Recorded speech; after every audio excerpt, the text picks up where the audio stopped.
ଆଦିବାସୀର ମୂଳ ପରିଚୟକୁ ସଂରକ୍ଷଣ କରିବାରେ ସାହାଯ୍ୟ କରିବ। ପ୍ରିଜ ଲର୍ଡ ପ୍ରଥମ ଧନ୍ୟବାଦ ହଉ ପ୍ରଥମେ କେତେ ଅନୁଗ୍ରହ କଲେ ଆଜି ଆପଣମାନଙ୍କ ନିକଟରେ ଆଉ ଗୋଟେ ଶିକ୍ଷା ନେଇ ଆସିବା ପାଇଁ ସୁଯୋଗ ଦେଲେ ସେଥିପାଇଁ ଈଶ୍ୱରକୁ ଧନ୍ୟବାଦ ଦେବା ସହିତ ମୁଁ ସମସ୍ତ ମୋର ପ୍ରିଜ ଲର୍ଡ ଜଣେ ପ୍ରିଜ ଲର୍ଡ ଆଜି ଜଣେ ଭାଇ ପଚାରିଛନ୍ତି ଯେ ମୋର ନାଁ ଉପରେ ଆଉ ସେ ଲେଖିଛନ୍ତି ଯେ ଆମର କମେଣ୍ଟ ବକ୍ସରେ ଯେ ସୁଶାନ୍ତ ନାଁ ବିଷୟ ଆଉ ସେ ନାଁ ବିଷୟ ମୁଁ କହିବାକୁ ଚାହେଁ ଯେ ଛଦ୍ମବେଶ ନୁହେଁ ମୋର ଆମର ଅଜାଙ୍କର ଅଜା ଆଉ ତାଙ୍କର ସୁଶା ଏବଂ ବିଞ୍ଜୁକା ବୋଲିକି ଦୁଇ ଜଣ ଥିଲେ ଏବଂ ସେଇ ନାଁ ଅନୁସାରେ ମୋତେ ସୁଶାନ୍ତ ରଖାହେଇଛି। ଏବଂ ଆଉ ଏଇ ଯେଉଁ ମହାଶୟ ଦେଖୁଛନ୍ତି ଆକୁ ମୁଁ କହିଥିଲି ଯେ ଆଦିବାସୀମାନଙ୍କ ବିଷୟ କୌଣସି ବିଷୟ କହିବ ନାହିଁ କିମ୍ବା ଆଉ ଖ୍ରୀଷ୍ଟ ଧର୍ମ ଉପରେ କିଛି କହିବ ନାହିଁ, କିନ୍ତୁ ଆଜି ଆଉ ଥରେ ସେ ଚଲେଇଛନ୍ତି ଯେ ଆଦିବାସୀମାନଙ୍କର ମୂଳ, ଯଦି ଆଦିବାସୀମାନଙ୍କ ମୂଳ ଆମେ ଟିକେ ଶୁଣିଦେବା ତା'ର କଥାଟା ତାପରେ ଆଗକୁ ଆମେ ଶିଖିବା। ନିରୀହ ଗରିବ ଆଦିବାସୀମାନଙ୍କୁ ମିଛ ପ୍ରତିଶ୍ରୁତି ଦେଇ ଲୋଭ ପ୍ରଲୋଭନ ଦେଇ ଧର୍ମାନ୍ତରୀକରଣ କରିଥାନ୍ତି। ଆମେ ଦେଖୁଛୁ ଏଇଟା ହେଉଛି ପିଆଜ। ପିଆଜ କେବେ ଆଳୁ ହେବ ନାହିଁ, ପିଆଜ କେବେ ଆଳୁ ହେବ ନାହିଁ କିମ୍ବା ଆମେ ପିଆଜକୁ ଆଳୁ କହିପାରିବା ନାହିଁ। କିଛି ବୁଝିପାରିନଥିବେ ଆପଣମାନେ ଯେ ଆଦିବାସୀଙ୍କ ଜୀବନ ଜୀବିକା ଧର୍ମ ବିଷୟ ଏବଂ ସବୁ ଜିନିଷ ଯଦି ଆମେ ଖୋଜିବା ତାହେଲେ ବାଇବେଲରେ ଆମେ ପାଇବା। ତାଙ୍କ କୃଷି ଜୀବନଠୁ ଆରମ୍ଭ କରିକି ତାଙ୍କର ଧରଣୀ ମାନେ ପୂଜା କରିବାଠୁ ଆରମ୍ଭ କରିକି ତାଙ୍କର ସବୁ ଜିନିଷ ଆମେ ସେଠୁ ଆମେ ପାଇପାରିବା। ଆଉ ମୁଁ କହୁଛି କ'ଣ, ପିଆଜ କେବେ ଆଳୁ ହେବ ନାହିଁ। ହିନ୍ଦୁସ୍ଥାନ ସେଇଟା ଗୋଟେ ଧର୍ମ ହେବ ନାହିଁ। ହିନ୍ଦୁସ୍ଥାନ ଯେତେବେଳେ ଅକସ୍ମାତ୍ ରାଜା ଶାସନ କରୁଥିଲେ, ଆଉ ମୁଁ ଭଲରେ ବା ସବୁବେଳେ କହିଥାଉଛି ଯେ ଏଷ୍ଟର ପୁସ୍ତକର 2 ଜାଗାରେ ଲେଖା ହେଇଛି ଯେ ଏଷ୍ଟର 1:1 ଏବଂ 8:2 ଆଉ ଗୋଟେ ଲେଖା ହେଇଛି ଯେ କ'ଣ, ହିନ୍ଦୁସ୍ଥାନ ମାନେ ଜାଗା କେବେ ଧର୍ମ ହେବ ନାହିଁ। ଜାଗାରେ ପ୍ରତ୍ୟେକ ମାନେ ଧର୍ମ ଲୋକ ରହିପାରିବେ ଏବଂ ହାଇକୋର୍ଟ କହିଲା ଯେ ହିନ୍ଦୁ ଗୋଟେ ବଞ୍ଚିବାର ଷ୍ଟାଇଲ୍, ଅର୍ଥାତ୍ ହିନ୍ଦୁସ୍ଥାନରେ କିଏ କେଉଁ ପ୍ରକାର ଭାବରେ ବଞ୍ଚିବେ ତାଙ୍କର ଷ୍ଟାଇଲ୍ ଅନୁସାରେ ବଞ୍ଚିବେ। ଏଇ ଯେଉଁ ଆମର ଜଣେ ଭଦ୍ର ବ୍ୟକ୍ତି କହୁଛନ୍ତି କ'ଣ, ଆମେ ତାଙ୍କଠୁ ଶୁଣିଦେବା। 4ଟା ଧାମ ବିଷୟରେ ନେଇକରି ଆଦି ଶଙ୍କରାଚାର୍ଯ୍ୟ ସୃଷ୍ଟି କରିଛନ୍ତି। 4 ଧାମ, ପୁରୀ ଧାମ, ଦ୍ୱାରିକା ଧାମ, ଆଉ ବଦ୍ରୀନାଥ ଧାମ ଏବଂ ରାମେଶ୍ୱର ଧାମ, 4ଟା ଦିଗରେ 4ଟା ଧାମ ସେ ସୃଷ୍ଟି କରିଛନ୍ତି। ଆଉ କୌଣସି ଧାମ ହେଇପାରିବ ନାହିଁ। 4 ଧାମ ସନାତନ ଧର୍ମରେ 4 ଧାମ, ଆଉ ଏଇ 4 ଧାମ ରହିବ ହେଇପାରିବେ। ତାଙ୍କୁ କୁହାଯାଉ ସେ ହିନ୍ଦୁମାନଙ୍କୁ ବଞ୍ଚେଇବା ପାଇଁ ଚେଷ୍ଟା କରନ୍ତୁ। ଯେଉଁଭଳି ମୁର୍ସିଦାବାଦରେ ହିନ୍ଦୁ ଶୂନ୍ୟ ହେଇଗଲା, କହିଲେ କ'ଣ 4ଟା ଧାମ, ସେଇଟା ସେ ଆମେ ତାଙ୍କୁ ବିଶ୍ୱାସ କରୁ। କାହାକୁ? ଶଙ୍କରାଚାର୍ଯ୍ୟକୁ ବିଶ୍ୱାସ କରୁ, ମାନେ ତାଙ୍କୁ ସେମାନେ ବିଶ୍ୱାସ କରନ୍ତି ସେ 4ଟା ଧାମ କରିଦେଲେ ସେ ଅନୁସାରେ ସେ ଚାଲିଛନ୍ତି। ଆମେ ତାଙ୍କୁ ବିଶ୍ୱାସ କରୁନୁ। ଆମେ ଖୋଜୁଛୁ ସୁନାକୁ ଯେତେବେଳେ ପରୀକ୍ଷା କରାଯାଏ, ପୋଡ଼ିଲା ପରେ ତାକୁ ସୁନା ପ୍ରକୃତର ଅରିଜିନାଲ ସୁନା ହେଲା ପରେ ଏଇଟା ହେଉଛି ପ୍ରକୃତ ସୁନା ବୋଲିକି ଯେମିତି ଲୋକମାନଙ୍କର ବିଶ୍ୱାସ ଆସେ, ସେମିତି ଯୀଶୁଖ୍ରୀଷ୍ଟ କହିଲେ ଯେ ମଣ୍ଡଳେ ଦେହ ଧରି ଦେବ ତାହେଲେ ମରଇ କିନ୍ତୁ ମରିକି ଉଠିବି, ସେଇଟା ସୁନିଶ୍ଚିତ।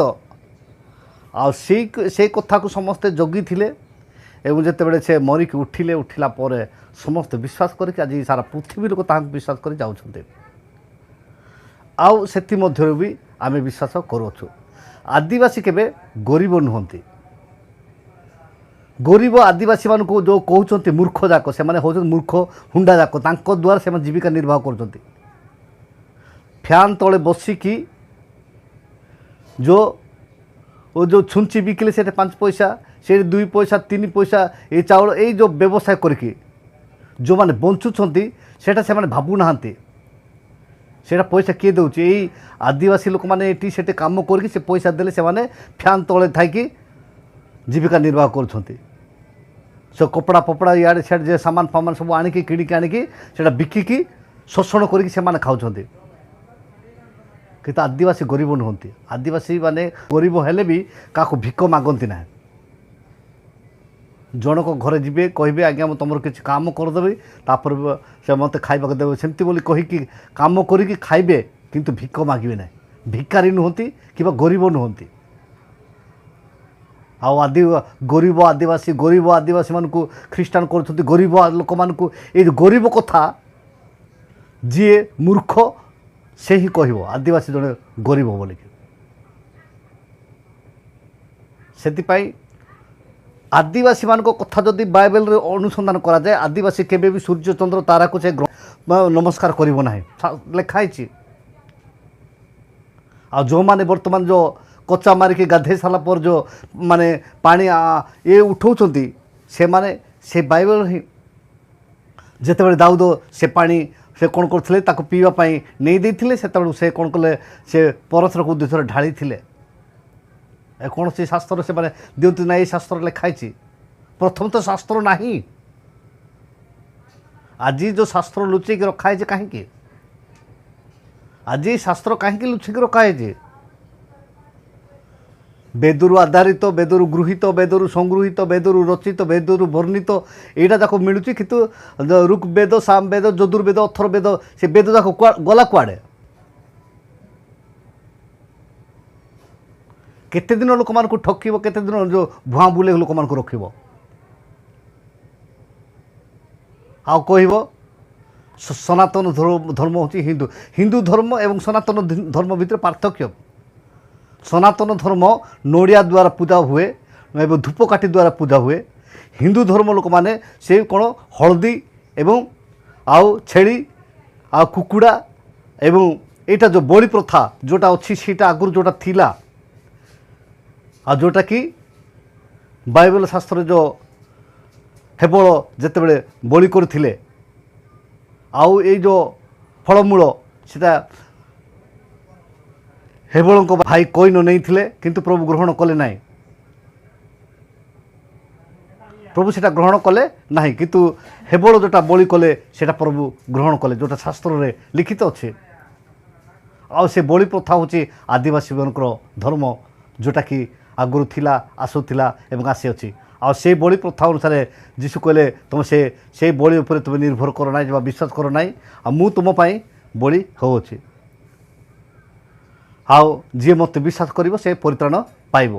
ଆଉ ଏଇ କାରଣ ପାଇଁ ଲୋକମାନେ ତାହାଙ୍କୁ ବିଶ୍ୱାସ କରି ତାଙ୍କ ପଥରେ ଯାଉଛନ୍ତି ଏବଂ ଆଜି ପର୍ଯ୍ୟନ୍ତ ତାଙ୍କର କଥା ଅନୁସାରେ ଜୀବନ ନିର୍ବାହ କରୁଛନ୍ତି। କେବଳ ଆଦିବାସୀ ଯେ କରୁଛନ୍ତି ତା ନା, ପୃଥିବୀ ସାରା ଲୋକମାନେ। ଆଉ ତ ସେ ଆଜ୍ଞା ଜଣେ କହୁଛନ୍ତି ଯିଏ ଭଦ୍ର ଲୋକ ଆମେ ଶୁଣିଦେବା, ସେ କ'ଣ ତାଙ୍କୁ କୁହାଯାଉ ସେ ହିନ୍ଦୁମାନଙ୍କୁ ବଞ୍ଚେଇବା ପାଇଁ ଚେଷ୍ଟା କରନ୍ତୁ।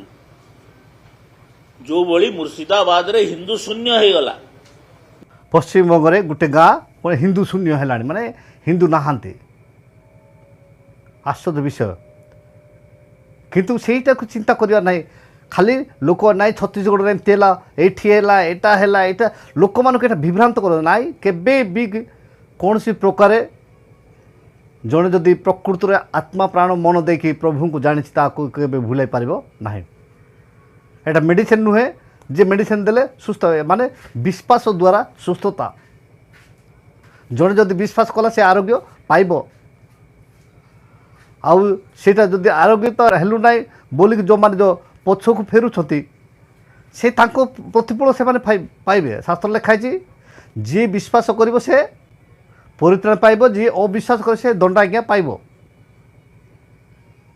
ଆଉ ଏଇ ଯେଉଁ ହୁଣ୍ଡା ମୂର୍ଖ ଆଦିବାସୀ ଗରିବ ଆଦିବାସୀ ଗରିବ ଆଦିବାସୀମାନଙ୍କୁ କେତେ ଲୋକ ତୁ ଆଜି ପର୍ଯ୍ୟନ୍ତ ସାହାଯ୍ୟ କରୁଛୁ? ଗରିବ ଆଦିବାସୀମାନଙ୍କୁ ତୁ ଏଡ଼େ ବଡ଼ ଧନୀ ଯେଉଁ ଭାଷଣ ମାରୁଛୁ ଏଠି ଯେଉଁ କହୁଛୁ ଆଦିବାସୀ ଗରିବ ଆଉ ତୋ ପଡ଼ୋଶୀରେ ଯେତେ ଆଦିବାସୀ ଅଛନ୍ତି କେଉଁ ଆଦିବାସୀମାନଙ୍କୁ କେତେ ପଇସା ତୁ ସାହାଯ୍ୟ କରୁଛୁ?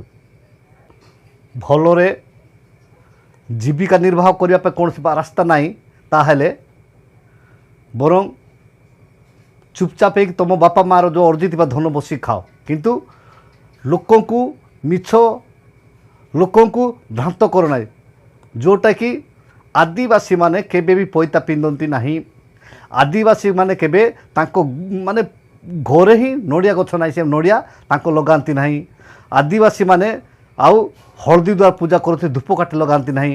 ଆଦିବାସୀମାନଙ୍କର ଜୀବନ ଜୀବିକା ଭିନ୍ନ। ଆଦିବାସୀମାନେ ତାଙ୍କ ସ୍ୱତନ୍ତ୍ର ତାଙ୍କର ଧର୍ମ ଭିନ୍ନ। ଆଦିବାସୀମାନେ କେବେ ସେମାନେ ସନାତନୀ ନୁହନ୍ତି। ଆଦିବାସୀମାନଙ୍କର ଧର୍ମ ଭିନ୍ନ ପ୍ରକାର ଏବଂ ତାଙ୍କର ଯଦି ଭଲରେ ଯଦି ରିସର୍ଚ୍ଚ କରାଯାଏ ତାହେଲେ ବାଇବେଲରେ ହିଁ ସବୁ ଆଦିବାସୀମାନଙ୍କ ଜୀବନ ଜୀବିକା ଅଛି। ଆଦିବାସୀମାନଙ୍କର ସମସ୍ତ ବିଷୟ ଆରମ୍ଭରୁ ଶେଷ ପର୍ଯ୍ୟନ୍ତ ଯଦି ଦେଖାଯାଏ ତାହେଲେ ଆଦିବାସୀମାନେ ସେଠି।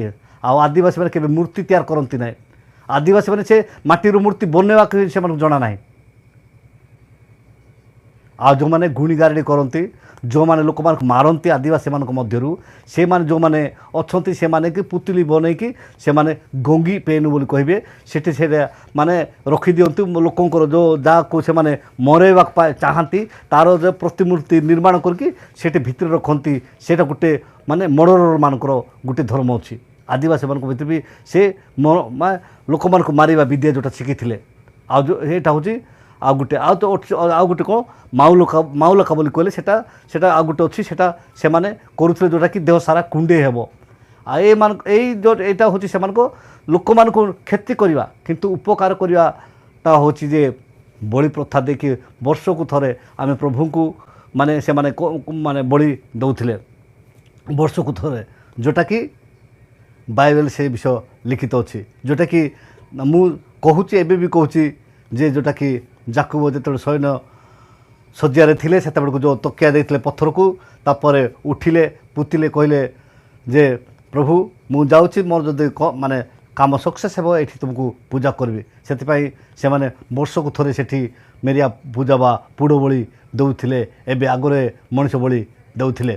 ଆଉ ଏ ବଳି ପ୍ରଥା ଆଗରୁ ଥିଲା ଏବଂ ସେଇ ବଳି ପ୍ରଥା ଅନୁସାରେ ଯୀଶୁ କହିଲେ ମୁଁ ତୁମ ପାଇଁ ବଳି ହେଉଛି, ଆଉ ଯିଏ ମୋତେ ବିଶ୍ୱାସ କରିବ ସେମାନେ ପରିତ୍ରାଣ ପାଇବେ। ସେଥିପାଇଁ ଆଉ ଆଦିବାସୀମାନଙ୍କର ନୁହେଁ ନିଜର ଘରକୁ ସଜାଡ଼, ପରର ଘରକୁ ବେଶୀ ଚିନ୍ତା କର ନାହିଁ। ନିଜେ କେଉଁ ଧର୍ମର ଲୋକ ସେ ନିଜର ଧର୍ମ ସନାତନ ବୋଲି ଲୋକ ଆଜି ପର୍ଯ୍ୟନ୍ତ ଜାଣିନାହାନ୍ତି। ସନାତନ ବୋଲି ଗୋଟିଏ ଧର୍ମ ଅଛି ବୋଲି କିଏ ଜାଣିନାହାନ୍ତି। ଏବେ ଧାମ କଥା, 4 ଧାମ, ଆଉ ଗୋଟିଏ ଧାମରେ ନଡ଼ିଆ କଦଳୀ ଦିଆହେଉଛି ମାନେ ଭୋଗ, ଗୋଟିଏ ଧାମରେ ଲଡ଼ୁ ଦିଆହେଉଛି। ଏ କି ଧାମ? ଆଉ ସେଟା ଶଙ୍କରାଚାର୍ଯ୍ୟ କରେ ଚାରି ଦିଗରେ 4ଟା ଧାମ। କିନ୍ତୁ ଏବେ ସେ ମମତା ବାନାର୍ଜୀ ଗୋଟେ ଧାମ କଲେ ଯେ ସେଟା ଧାମ ନାହିଁ, ସେଟା ଶଙ୍କରାଚାର୍ଯ୍ୟ କହିନାହାନ୍ତି। ଶଙ୍କରାଚାର୍ଯ୍ୟ ସ୍ୱର୍ଗରୁ ଖସିଥିଲେ କିନ୍ତୁ ସେ ସ୍ୱର୍ଗରୁ ଖସି ନାହାନ୍ତି। ଏଇ ଯେଉଁ ଲୋକଙ୍କୁ ବିଭ୍ରାନ୍ତ କରିବା ଛାଡ଼ି ଦିଅନ୍ତୁ, ସତ୍ୟକୁ ଅନୁସନ୍ଧାନ କରନ୍ତୁ। ବର୍ତ୍ତମାନ ଯେମିତି ପ୍ରୋଟେଷ୍ଟାଣ୍ଟ ମାନେ ମାର୍ଟିନ୍ ଲୁଥର ଯେତେବେଳେ ପ୍ରୋଟେଷ୍ଟାଣ୍ଟ କଲା ପରେ ଦେଖିଲେ ଯେ ଯୀଶୁ କହିଲେ ଯେ ଏହି ପ୍ରକାର ଆମେ ଧର୍ମକର୍ମ ସାଧନ କରିବା। ଯେତେବେଳେ ସେ ଡୁବନ ନେବାକୁ ଯାଉଛନ୍ତି ସେତେବେଳେ କହିଲେ ଯେ ଏବେ ସମ୍ମତ ହୁଅ, ଏବେ ରାଜି ହୁଅ, ଆମେ ଏହି ପ୍ରକାର ମାନେ ଡୁବନ କରିବା, ଏହି ପ୍ରକାର ଆମେ ପ୍ରଥା ରଖିବା ଧର୍ମକର୍ମ। ଆଉ କେଉଁ କହୁଛନ୍ତି ତା ଯୀଶୁଙ୍କର ଧର୍ମ ନାହିଁ। ଏଇଟା କ'ଣ କହିଲେ ଯୀଶୁ? ଏହି ପ୍ରକାର ଆମେ ଧର୍ମକର୍ମ ସାଧନ କରିବା। ତାପରେ ଯେତେବେଳେ ସେ ଡୁବନ ନେଲେ ପ୍ରଥମେ 40 ମାନେ ଦିନ ସେ ଉପବାସ ରହିଲେ, ତାପରେ ସେ ତାଙ୍କର ସେବା କାର୍ଯ୍ୟ ଆରମ୍ଭ କଲେ ଏବଂ ତାହାଙ୍କର ବାକ୍ୟକୁ ଅନୁସରଣ କରିକି ଯେଉଁମାନେ ଯିବେ ସେ କହିଲେ ଯୀଶୁ ଯେ ମୁଁ ଯାହା ଯାହା କରିଛି ତାଠୁ ମଧ୍ୟ ଅଧିକ ମହତ୍ କର୍ମ କରିବ। ଯିଏକି ଖ୍ରୀଷ୍ଟିଆନ ଲୋକମାନଙ୍କୁ ତାଡ଼ନା କରୁଥିଲେ, ଯିଏକି ଖ୍ରୀଷ୍ଟିଆନ ଲୋକମାନଙ୍କୁ ଦୁଃଖ ଦେଉଥିଲେ, ସେ ଯେତେବେଳେ ପରିବର୍ତ୍ତନ ହେଲେ ସେ କହୁଛନ୍ତି ମୁଁ ଯାଇପାରୁନି ବୋଲିକି ରୁମାଲ ପଠାଇଲେ ଲୋକମାନେ ସୁସ୍ଥ ହେଉଛନ୍ତି। ଶାସ୍ତ୍ର ଲେଖା ହେଇଛି। ଆଉ ସେମାନଙ୍କୁ ତାଙ୍କର ବିଶ୍ୱାସ ହେତୁ ସେମାନେ ସୁସ୍ଥ ହେଲେ ନାହିଁ। ଶାସ୍ତ୍ର ଲେଖା ହେଇଛି ଯାହାର ପ୍ରୟୋଜନ ଥିଲା ସେମାନେ ସୁସ୍ଥ ହେଉଥିଲେ, ସେମାନଙ୍କୁ ଆବଶ୍ୟକ ନାହିଁ। ସେମାନେ ଯାଦୁ ବିଦ୍ୟା ଭଳି ଆମେ ଦେଖିଯିବୁ ବୋଲିକି ଯାଇଛନ୍ତି, ସେଟା ଦେଖଣା ରହିଲେ। ଯେଉଁ ମନ ପ୍ରାଣ ଆତ୍ମା ଦେଇକି ଯଦି ଯେଉଁମାନେ ବିଶ୍ୱାସ କରନ୍ତି ସେମାନେ ସୁସ୍ଥ ହେବେ। ହେଉଛନ୍ତି, ହେଇ ଆସୁଛନ୍ତି ଏବଂ ତାହାଙ୍କ ପ୍ରତି ଲୋକମାନେ ଆସକ୍ତ ହେଉଛନ୍ତି। ସାରା ପୃଥିବୀ ଲୋକ ତାଙ୍କୁ ବିଶ୍ୱାସ କରି ତାଙ୍କ ପଥରେ ଗମନ କରୁଛନ୍ତି। ସେଥିପାଇଁ ଶିଖିବା ତ ଅନେକ ଅଛି। ଆଗାମୀ ଦିନମାନଙ୍କରେ ଆଉ ଥରେ ଆପଣମାନଙ୍କ ନିକଟରେ ଆଉ ଉତ୍ତମ ଶିକ୍ଷା नहीं आसवा मु चेष्टा करी किंतु जो भाई मोर चैनल लिखिथिले जे ना उपरे जे ना मोर एटा होची हमर अजांकर अजा जो ना अनुसार मते ना दिया जाइछि एवं मु छद्मवेश धारी नुहे किबा यूट्यूबर बेपारी नुहे जदि मु यूट्यूबर बेपारी ही थांती ताहले लोक माने जेंती बिजनेस माइंड रे छटकट रे ना देइछंती किबा एबे आमे जानचु ओ टीवी आ जेमती जो छोट तांकर चैनल ना अच्छी सेमती दे था मुझे बिजनेस करने उद्देश्य नुहे किबा मु जो छद्मवेशधारी व्यक्ति नुहे मोर ना अनुसार मु यूट्यूब खोली एवं जोटा कि मोर बापा माँ आगुरु बा आमर अजा मत जोटा अजांकर जो ना थिला से अनुसार ना देइछंती से ना अनुसार आज पर्यंत अच्छी एवं ना को परिवर्तन हेबा नहीं किबा मोर टाइटल को परिवर्तन करी नहीं आज अल्प शिक्षा पर पणसराम प्रत्येक को आशीर्वाद करतु रही नमस्कार प्रेज द लॉर्ड।